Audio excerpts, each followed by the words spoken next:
दोनों right angle में मिला गया। কলকাতার আরজিকর হাসপাতালের ডাক্তারি পড়ুয়ার ধর্ষণ ও খুনের নৃশংস হত্যার যদি ঘটনা আপনি শোনেন, যা পোস্টমর্টম রিপোর্ট থেকে উঠে এসেছে, তো আপনারও শরীরে রক্ত হিম হয়ে যাবে, আপনারও শরীরে আগুন বয়ে যাবে এবং আপনিও স্তব্ধ হয়ে যাবেন।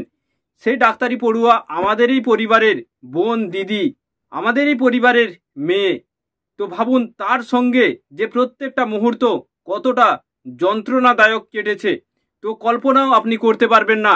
যা পোস্টমর্টম রিপোর্টের প্রথমেই উঠে এসেছে, সেই ডাক্তারি পড়ুয়া যখন নিজেকে খুনি ও ধর্ষক সঞ্জয় রায়ের হাত থেকে বাঁচানোর চেষ্টা করছিলেন, তখন সেই ডাক্তারি পড়ুয়ার চোখে যে চশমা ছিল, সেই খুনি ও ধর্ষক সেই চশমার উপরে এমন আঘাত করেছেন যে চশমার কাঁচ সেই চোখের ভেতরে ঢুকে গেছে এবং তার মুখমণ্ডলে পুরোপুরি ক্ষতের দাগ, ঠোঁট ছিঁড়ে গেছে, পেটে আঘাত করা হয়েছে এবং হাত দিয়ে যখন নিজেকে বাঁচানোর চেষ্টা করেছেন, সে হাতের আঙ্গুল ভেঙে ফেলা হয়েছে, যৌনাঙ্গে রক্ত।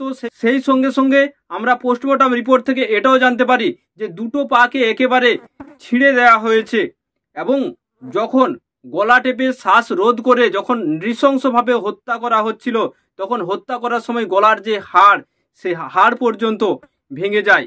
এই নৃশংস ধর্ষণ ও খুনের পেছনে প্রথমেই দায়ী আরজিকর হাসপাতাল কর্তৃপক্ষ, কারণ তারাই প্রথমে পরিবারকে জানিয়েছিলেন যে পুরোপুরি যে ডাক্তারি পড়ুয়া সুইসাইড করেছেন।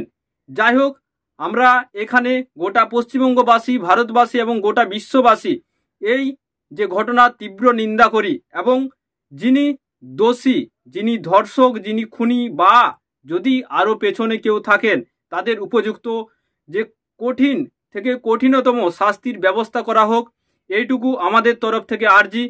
প্রত্যেকেই ভালো থাকবেন, নিজের পরিবারের সঙ্গে অবশ্যই ভালোভাবে থাকুন এবং লক্ষ্য করুন যে আপনার চারিপাশে এই সমস্ত অসুরদের হাত থেকে আপনার পরিবারের বোন, দিদি, মায়েদের রক্ষা করুন।